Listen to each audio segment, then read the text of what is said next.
Hey everyone, welcome back to the channel. My name's Christopher, and this is another episode of Rebel Rewind. With me, as always, is this guy on this side, Eric from Sire. What's going on, Eric? Oh, you know, everything, man. Heat, everything's going up. Yeah, I hear you. Man? It was good. Going on vacation next week, so okay. Yeah, so that'll be fun. Little bit of a getaway. Say? Oh, we're all about that bass, no rebels. Like that song, you know, we're all about the bass, no trouble. Yeah. Yeah. Clever. Little play on words there. Yeah. Yes, sir.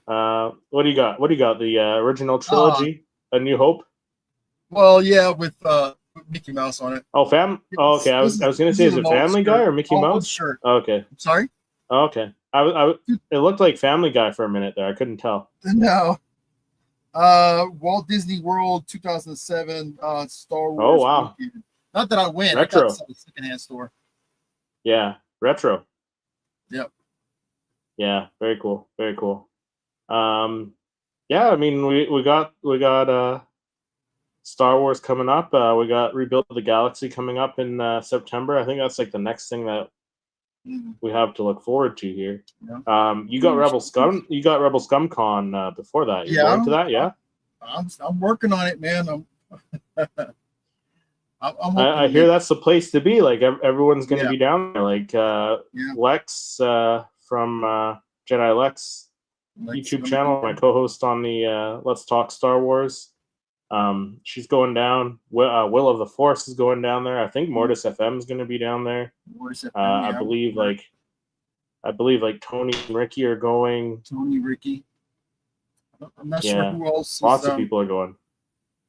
Theory, I think he's going to have a booth there. I don't know if Star Wars Theory will have a booth. He might. It's a pretty big con, so he might. I think he does. But yeah, I'm not sure who else is going. I haven't been. I know our immediate group. A few of them are going. So. Yeah, quite a few of them are going. Yeah. Yeah. I would imagine the Bro DeLorean would go because he's down in Texas, right? Yeah. It's a drive though. You know, I mean, if he does go, if he does go, it'd be cool to. I think I didn't actually meet him, but I saw him. It was a Friday at the Houston Comic Palooza. This was maybe about 3 years ago. I took a photo of him. There's a club. There's an actual club in the second or third floor, which is pretty cool.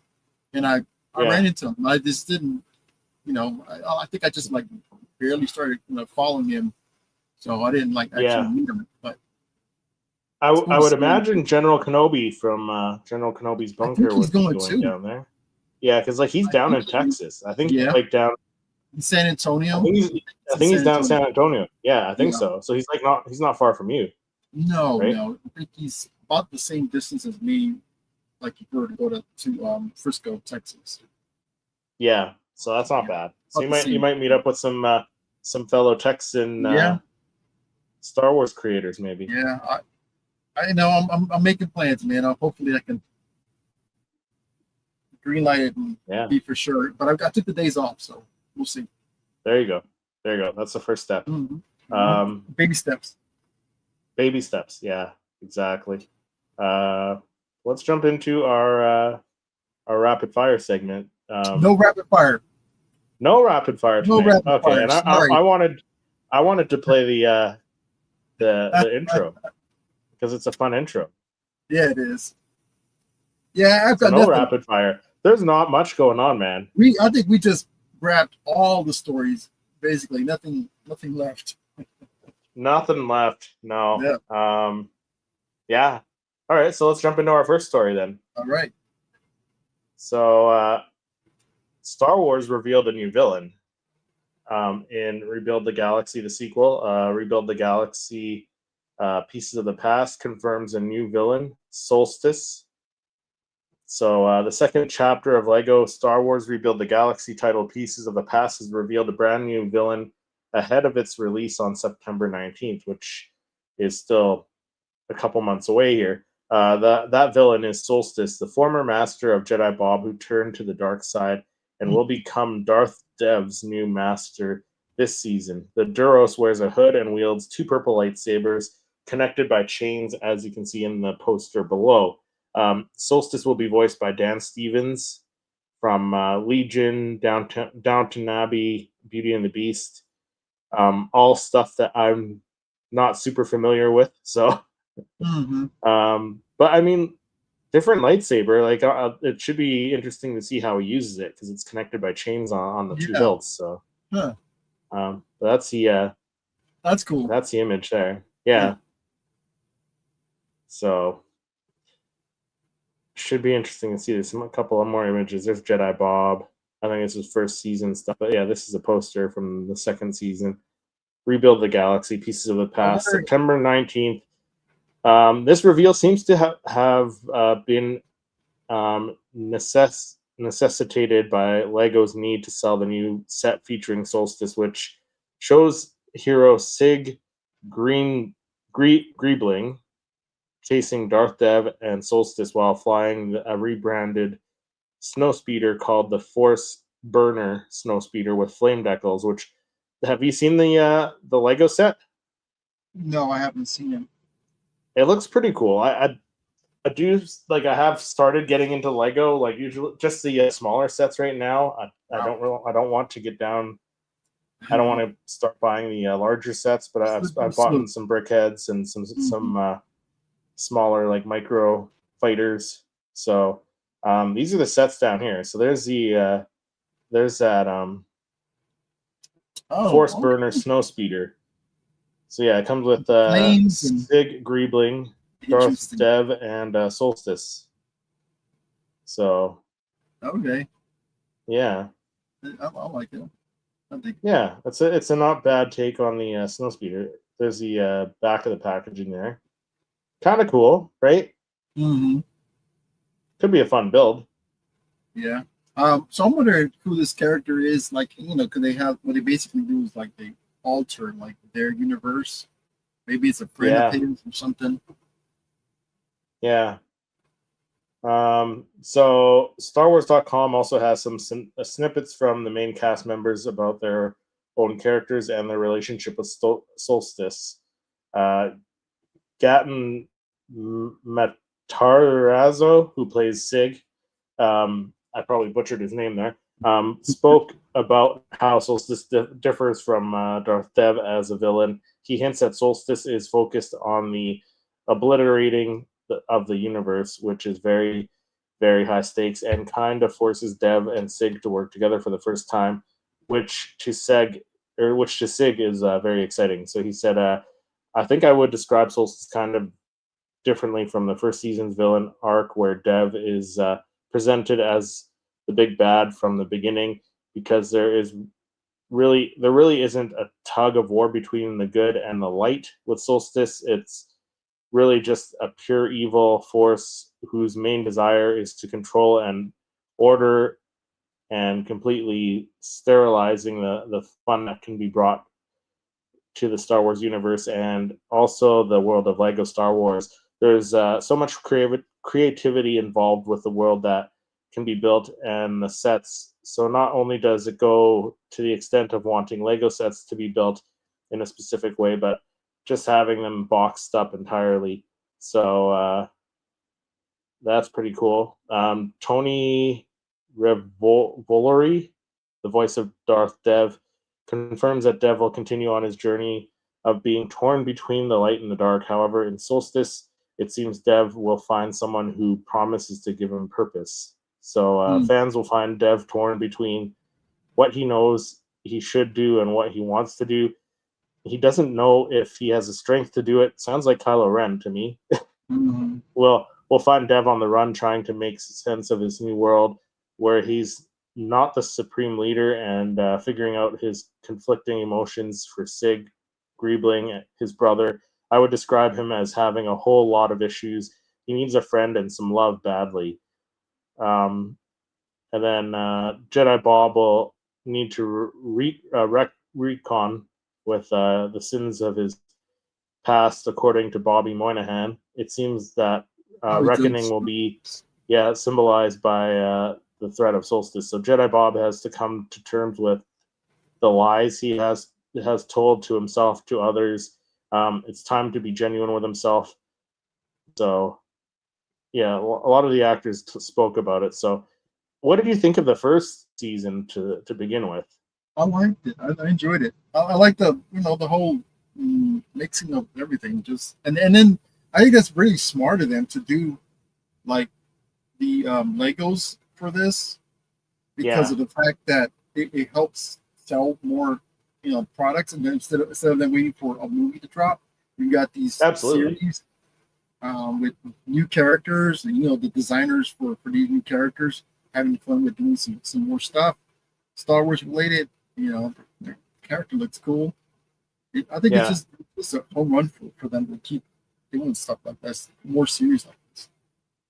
Yeah, and like this stuff isn't like, it's not officially canon, but like, depending on the viewer, like the viewer's point of view, I suppose you could consider it to be canon, but maybe like another galaxy or something, or really, with all these Lego Star Wars stuff, like because even with what was it, the holiday one where Rey found the piece that created that wormhole, and all these other characters were coming through from different timelines, like that could happen. I can see that happening in Star Wars, so I consider that like canon, like just kind of like another side story kind of thing.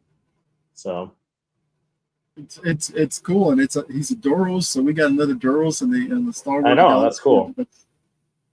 That's a cool character. Yeah, I've never seen him with the lightsaber, and it's with awesome. The chains too. That's pretty cool. Yeah. So, and at least these Star Wars Lego shows and movies, they're all just fun, right? Like it's you're not gonna have all these people being like, oh, that doesn't make sense. Oh, that character shouldn't be doing this. This isn't George Lucas's Star Wars. It's just fun stuff. That's all it is. And it gives more characters to cosplay as. Yeah, absolutely. And they're fun characters, so why not? Yeah. No, the figure looks dope. I mean, I like the whole cape and the it's hoodie. Yeah, should be good. Should be fun. Purple lightsabers. Yeah, like I said, it should be interesting to see how he uses the two hilts that are chained together like that. So yeah, good stuff, man. Yeah, I have zero issues with them doing these kind of animation Lego in this like cross jumbled up world. It's fun. Yeah, exactly. That's what all Star Wars should be anyways, like just fun and an escape from reality, and that's what this is. So Lego's been doing it good. I'm excited for it. Yeah, so this drops in September 19th. What was the date on that?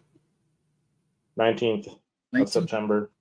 Nice. Yeah, okay. So what is that? That's like imagine that's a Tuesday. Looking at my calendar, let me see.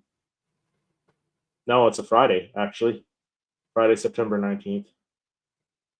So So that drops in, and then I think, what would the next one be? I think Star Wars Visions comes out in like October or something. Was a rumor, I believe.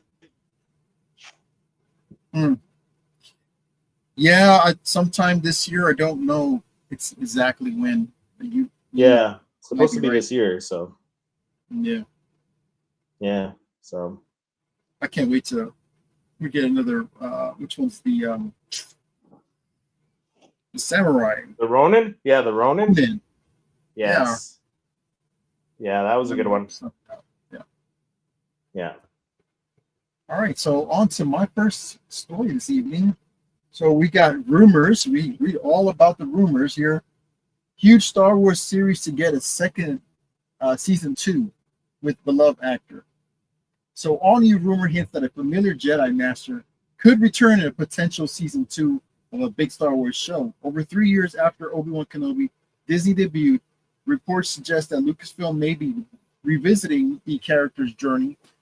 If development moves forward, it could signal another major chapter in the Star Wars saga. So Ewan McGregor could return to Star Wars in Obi-Wan Kenobi Season 2. A new rumor shared by industry scooper Daniel Rickman. We've heard some stuff from him recently. Suggests that Ewan McGregor may be returning as the titular Jedi, though no production timeline or release window has been announced. Obi-Wan Kenobi has initially developed as a limited series and labeled as the complete series after its after the physical release. The show debuted in May 2022 and explored Obi-Wan Kenobi's life a decade after the Revenge of the Sith, along with Ewan McGregor's show featured Vivian Librere, Joel Edgerton, Hayden Christensen, Indira Varma, and Kulian Nanjiani. So according to Rickman, there is no confirmed plot, casting, or production schedule. So it sounds like you just pretty much throw this in the atmosphere, hoping that it will just come out and, like in the future for a future project. But so there's no confirmed plot, casting, or production schedule for a second season. As of June 2025, Lucasfilm has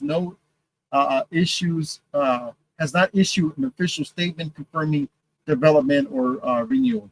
Rumored Season 2 Kenobi series remains unconfirmed amid broader shifts in Lucasfilm's project slate. So recent Star Wars series like Andor, well, it says nearing completion, but that's over with. And The Mandalorian Grogu, that's coming soon, will reportedly close out. The Mandalorian storyline amid these transitions, Kenobi remains one of the highest performing Star Wars show on Disney Plus in terms of viewership. So several Star Wars projects have entered development in recent years without progressing to full production. Lucasfilm has removed multiple films and series plans since 2022. And given this trend, Obi-Wan Kenobi series Season 2 development status does not guarantee the green light for eventual release. Yeah. So for some reason, I didn't think that the viewership for Kenobi was that good. I thought it was lower than Ahsoka and stuff like that. It was lower than Mandalorian, I believe. I think it was like the initial, like when it started. So maybe the beginning, and then it started to kind of, because they kind of dropped the ball with it. Like it was good. Like I enjoyed it. Like don't get me wrong, there's not a Star Wars project that I haven't enjoyed. But they could have done better. They could have done a lot better with it. For sure. There's elements of it that was potentially amazing. Oh yeah, like it was still a good show. Like it's still, I don't know where I would rank it. We're gonna have to do another ranking video at some point because like I can't. I'd have to actually think about what we have now because like Skeleton Crew. I think we did a ranking video a little while ago, and I don't remember where I ranked it. But like it's kind of like I think it's mid tier for me. Yeah. So if they did a Season 2, where would you want this storyline to go? Dude, I mean, there's only so much they can do, right? Like, because he only has so many years between Revenge of the Sith and Star Wars Rebels and A New Hope. Like, it would be kind of cool to see Darth Maul show up in it. Yeah. And maybe like taunt him a little bit more. Maybe we see that duel from Rebels in live action. That would be cool. I don't know how much they could have Vader in it, just because he was already in the first season. Yeah, and Palpatine was like pretty much at the end of the season. He was like, don't focus on Kenobi, right? Like, at the end of the season there. So I don't think that they would touch, go back and have Hayden, or Anakin visit. Yeah. I mean, you could have him. I don't know. I mean, maybe you have more flashbacks in it, and you have him maybe return to Mandalore or something, or you have him kind of go off, helping with the path a little bit, helping with Quinlan. That's a potential right there. That's a potential one, right? Yeah, right. The path. Because other than that, I don't see him, meeting up with Vader. Maybe Yeah. You can bring in Chrysanthemum. I believe he fought Chrysanthemum in the comics, did he not? Chrysanthemum? Yeah, I think Obi-Wan and Chrysanthemum fought in the comics. I haven't read any of the comics, so. No, I haven't either, but I'm pretty sure that was a thing. I think if anything, we should also have like some more Inquisitors. Oh yeah, he definitely fought Chrysanthemum. Oh, he did? On Tatooine, yeah. So I mean, you could bring in Chrysanthemum. Mace Windu and Obi-Wan, Cal, Quinlan, and the Four Horsemen of the galaxy will establish a new Jedi Order. Believe in the Force. Yeah, there you go. I mean, it wouldn't be a bad way to bring Mace Windu back into canon if he's still alive, right? Yeah. You could have Boba Fett show up. Boba Fett's around, right?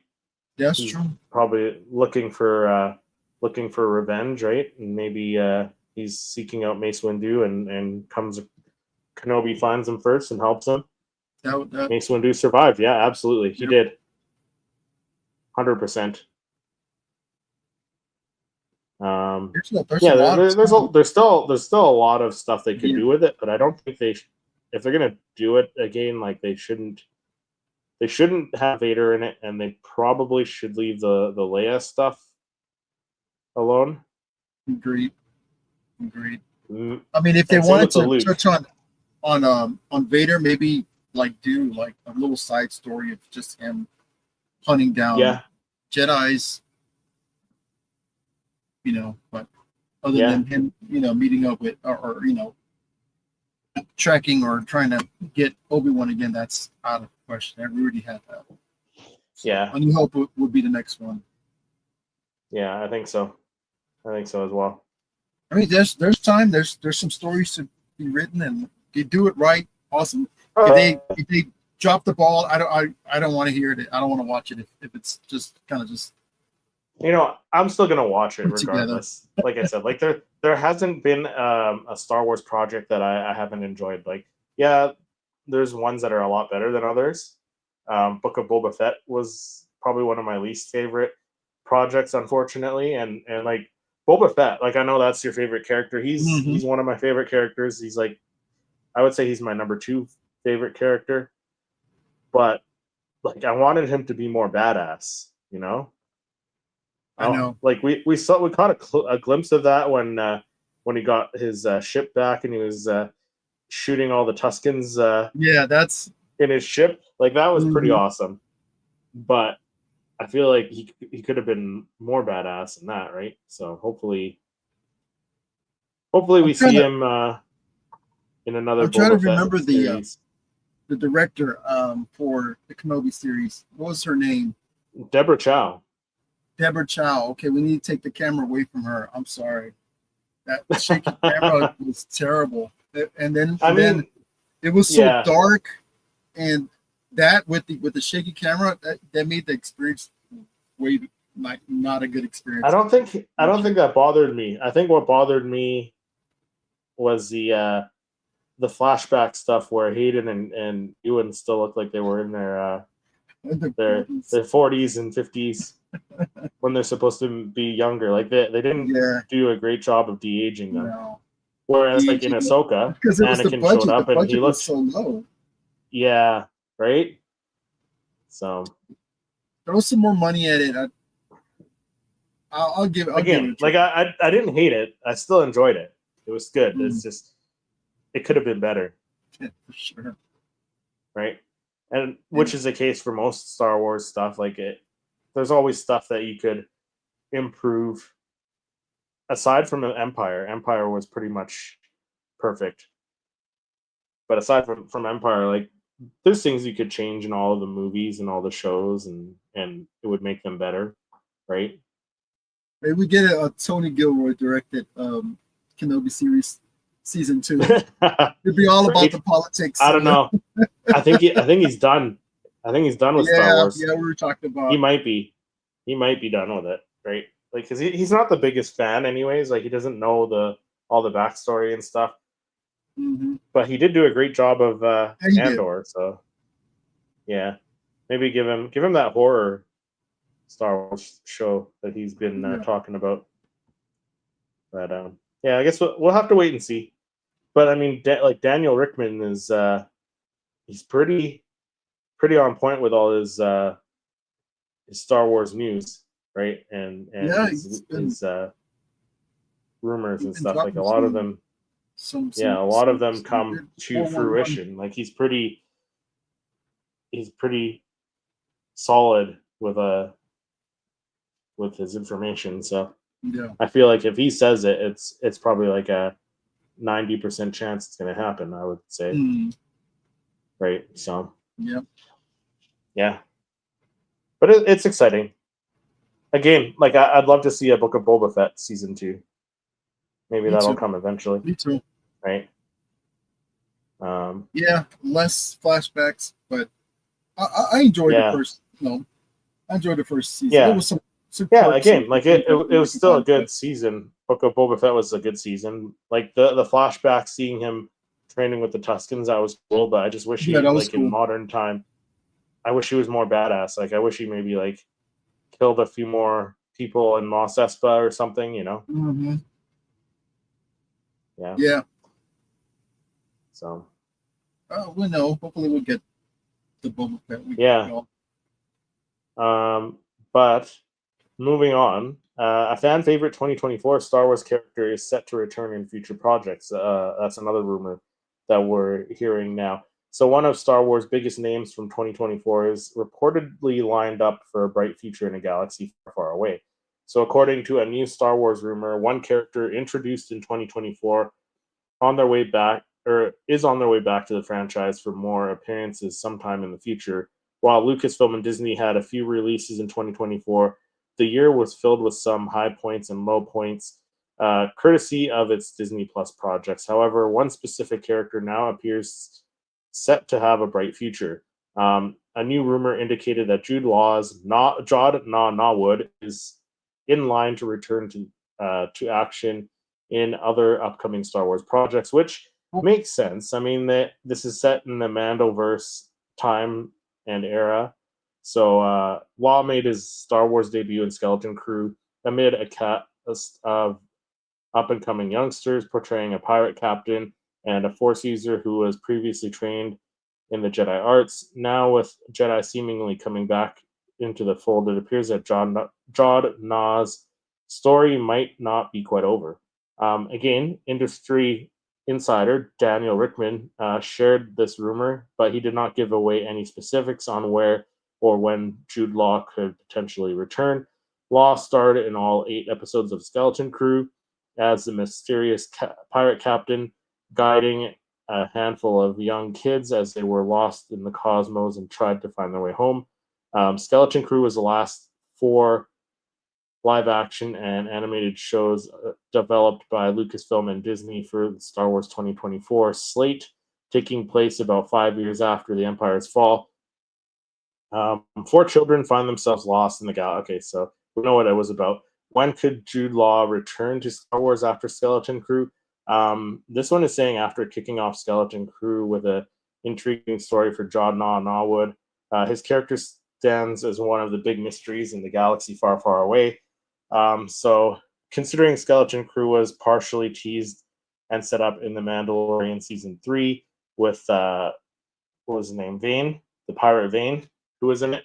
So it's in the same era, same time frame. We could see him. We could see him as early as the Mandalorian Grogu next year, which I don't know how they would bring him in for that, but we could see him, right? If we see any pirates, if we see any Jedi or pirate Jedi, you know, he's in there. Ahsoka season 2, it's a possibility in my opinion. What do you think? Where do you think we could see him, and do you think it's a good choice for him to be coming back? Yeah, I think it's a good choice to bring him back. I mean, he's a little bit knowledgeable. Yeah. Of his Force abilities and that's probably going to be needed for that big Dave Filoni. I mean, is it Dave Filoni or yeah, the Dave Filoni one. the Dave Filoni Eventually, movie? like where it's gonna like tie everything up in a nice little bow there with the Mandoverse shows. So like you're gonna need all the help you can get, right? Yeah, if he doesn't turn, fully to the dark side for that. I mean, I don't think he would. I don't think he'd turn to the dark side. He might just like stick to his pirating and smuggling ways, but or whichever way that benefits him. Or right. Yeah. So yeah, I mean, I think it's smart that they didn't just do away with this character and kill him off, or he's still out there. Yeah. And he's a cool character, and it's cool to another type of, I guess, but force user, I guess. Yeah, it was definitely an interesting character. It was a fun series. I enjoyed it. Yeah. And if they bring the kids back, maybe older. That's what I was gonna say. Like, what do you think about the kids coming back? Because like they could bring them back, but it would have to be a bit of a time jump. So maybe they show up in the Dave Filoni movie next, right? Like, because they're all older since they've all aged since the show. So and they always bring like an element of kids, maybe they're a little older, maybe like teens or something like that. But kind of element for for younger viewers. Yeah. I mean, so they established these characters in the universe, and then why not bring them into so they can bring them to the theaters, as maybe or something like that. Yeah, I mean, Wim. I think Wim was the main kid, right? Wim, yeah. Probably heard like that. He could be force sensitive. I mean, the way he picked up the lightsaber, like he kind of wants to be a Jedi. Like, who knows, right? It just reminded me when he almost took his foot off. Right? Yeah. Yeah. But who knows? I guess we'll just have to wait and see. Again, like this Daniel Richtman is tossing out rumors left and right, man. He's like Oprah with the rumors. He's like, this show gets a rumor. This show gets a rumor. I'm gonna start following him. See if he's got an IG or something. Yeah, but, right. Yeah, I think it's great. To tie in this big universe and I think all these different series, and not just put it away in a side or something like that. Bring these characters. Yeah. They're really established. And that's the thing, like they can tie into all these shows, but like it also doesn't necessarily have to be like a tie into the Skywalker saga, right? Like you can tie stuff into Andor, you can tie stuff into whatever shows from the past, right? Mm-hmm. So and the good thing is that we can get Luke in something in that, maybe in that future film, that crossover film. But it's not. I mean, I would think that they would bring him back for that, because like if they're going up against Thrawn, it's going to be like almost like an Heir to the Empire story, similar, maybe not exactly like that. Like they'd have to tweak some stuff, but you got to have Luke Skywalker at least appear like maybe in the third act to help them out, right? Same with Leia. You got to have Leia, a young Han, show up, right? Yeah. Patrick in the chat. Hello, fellas. Hey, Patrick. What's going on? Welcome. Yeah. Right? Like, you got to have... Yeah, you trying to establish... They can do other stories with Luke, with like a recasted Luke in live action with, I don't know, Sebastian Stan, since like so many people have fan casted him, right? And Mark Hamill himself said he's okay with Sebastian Stan being Luke. Like, bring him back for some other stories in between Return of the Jedi and the sequel trilogy, but definitely have some sort of Luke Skywalker, whether it be like a deep fake version or Sebastian Stan again, make his debut in this movie. Yeah, then we have Job Wood standing side by side of Luke Skywalker. You're kind of boosting up this character.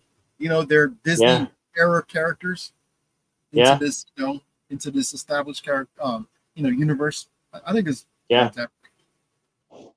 Yeah, I agree. I agree. Yep. So, my last story for this evening, we have watching him has been a gift. Ahsoka season 2 Balin Skull recast addressed by Ivana Sakno. All right, so we're going to jump onto this. So Sakno, who played Balin's apprentice Shin Hati, worked closely with Stevenson in season 1 and was working alongside McCann for season 2. Both characters were still in the planet Peridia in another galaxy where Ahsoka season 1 ended. So it's currently in underway filming in London. So while speaking to Screen Rant's Liam Crowley about Megan 2.0, Sakno was asked about whether McCann has discussed what their dynamics will be like in season 2. Sakno revealed that McCann has immense respect for Stevenson's performance while bringing his own Balin's shoes. She also shared far along the filming for season 2. In her comments, she says, "We are actually working in the middle of filming season 2 in London. I came to New York for a few days for Megan 2.0 press, and we're very much 1/4 of the way done." Oh wow, it's great. Yeah, they're working pretty quick, a quarter of the way. So it was a great loss when Ray passed, and something that nobody took lightly. But I have much gratitude for Dave and Lucasfilm for them putting much time and attention for finding the right person to continue Balin's story. He is indebtful and has such immense respect for Balin, also for what Ray has created, which allowed him to really bring his own into Balin's shoes. So watching him doing it has been a gift, and of course, we all feel Ray's presence as well as guidance. I feel immense gratitude for Rory. Yeah, is a dream to be around. So Sakno comments has promising signs that McCann is doing justice to Balin after Stevenson's portrayal was one of the most well-received parts of season 1. Yeah, that's good. That's good news. I'm glad that they have that. I guess he's showing respect towards the character and Ray Stevenson, and also it seems like that she's working well, with Rory taking over the spot for Ray. So I kind of like that dynamic or them hearing about them working well together. So, and she has much respect for him. So. Yeah, I agree. Yeah, and so I think Rory's a good choice too. Yeah, I mean, with his his presence, his look, them being friends. So I think that's a nice little handoff for the character. Yeah, I think so too. Rory. And like I said, Patrick said Luke Skywalker, a live action series of A New Jedi Order, a TV series, The Path, following Quinlan Voss helping Force users escape, and an hour style film, but have it Vader focused. All of those are good ideas. Those are like Eric and I were saying, like you could have Quinlan show up in Kenobi season 2, and maybe Kenobi's helping him with the path. I'd like to see the new Jedi temple with Luke Skywalker running it. That'd be be great. Give us Sebastian Stan. The fans want it. If they want to do the horror movie based on Star Wars, let it be the Vader-esque, that'd be cool. That'd be cool. We got a bit of that from the Kenobi series and Rogue One, the hallway scene.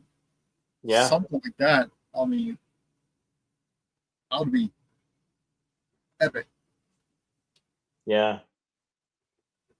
If they want to do an R-rated horror film, why not Vader? Yeah, definitely some good ideas for that, right? So yeah, well, we'll have to wait and see. That's good that they're like, what'd she say, like a quarter through? So like that's pretty good. So pretty quickly. Next year we should have like some sort of trailer, I would think. Maybe D23. There's no celebration next year, so. Mm-hmm. And I think it's supposed to come out like late 2026. So. So on to some more Star Wars news. Mark Hamill reveals the tragic Luke Skywalker backstory he created for The Last Jedi. Because I don't know, did you see the interview? I haven't seen that. I haven't seen it. We'll skip it of it, but not the full.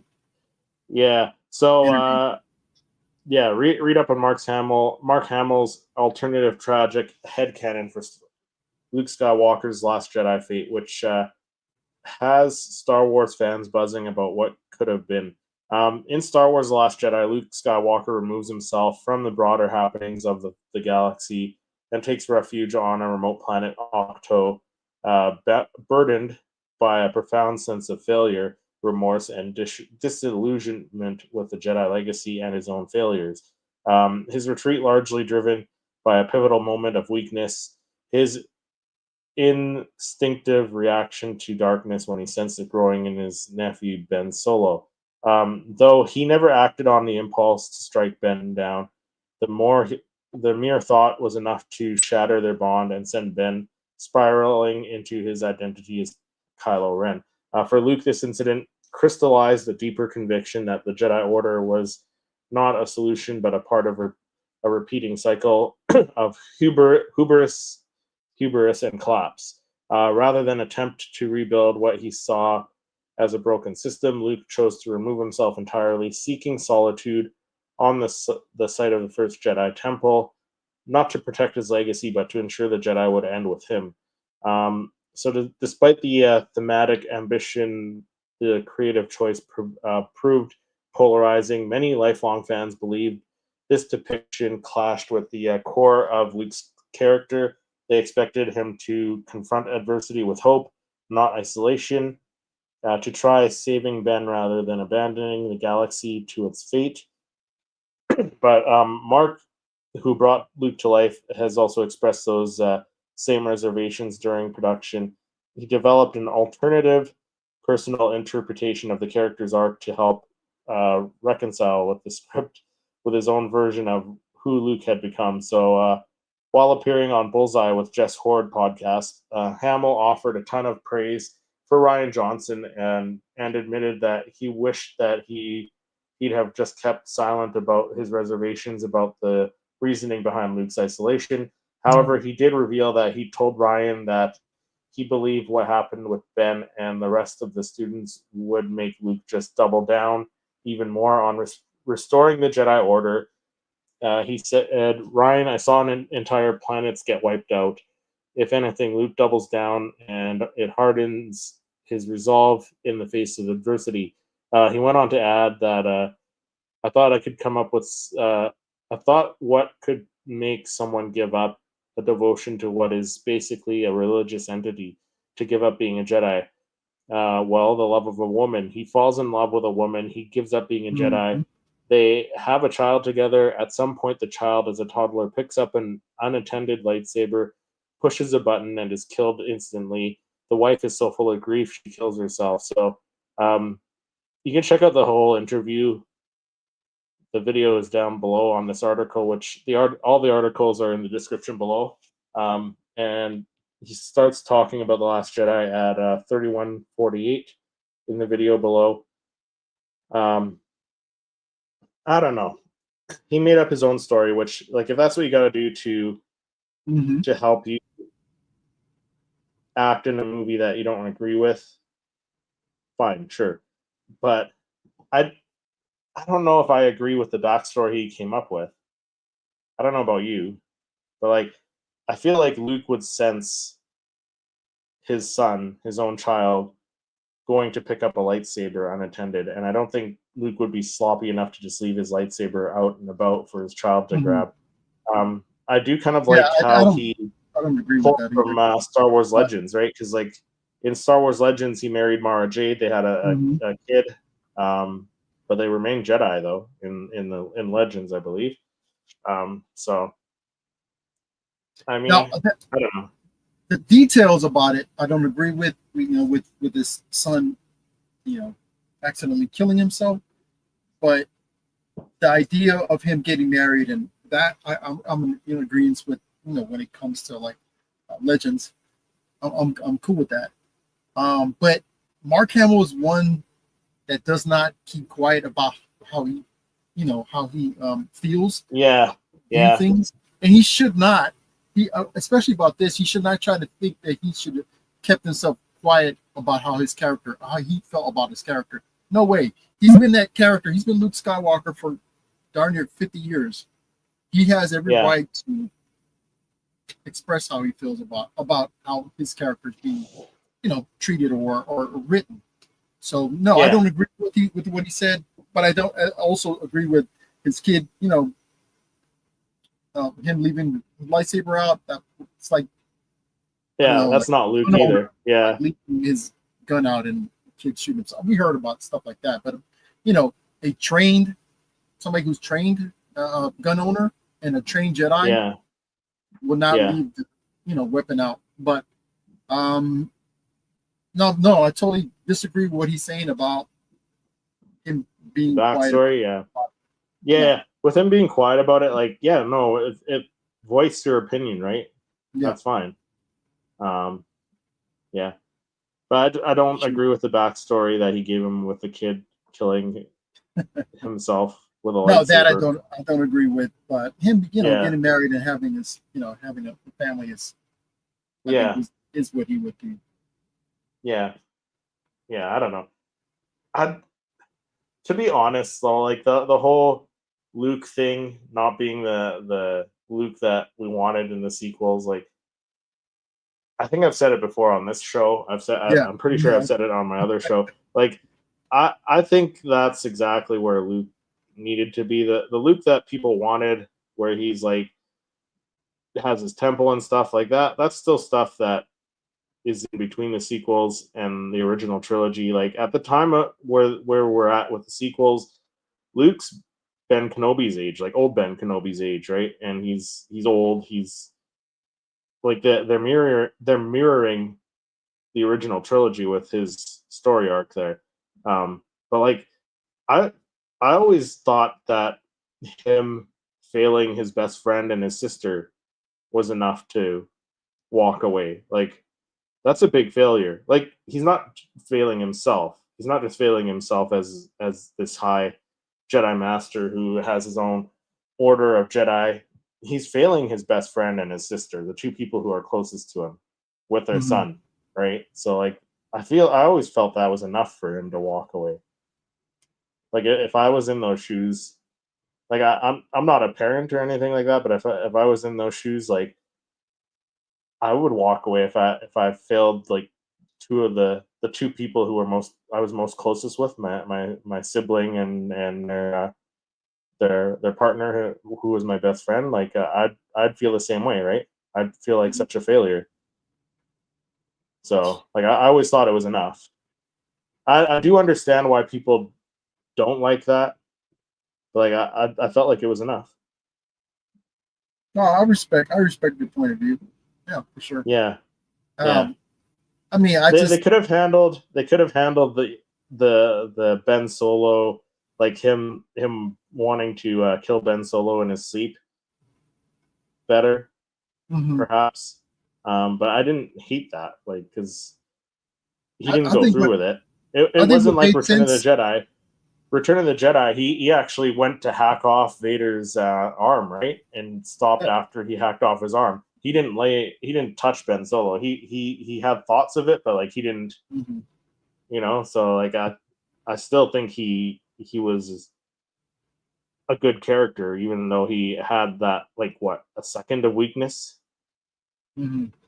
So I think, but that's just me. For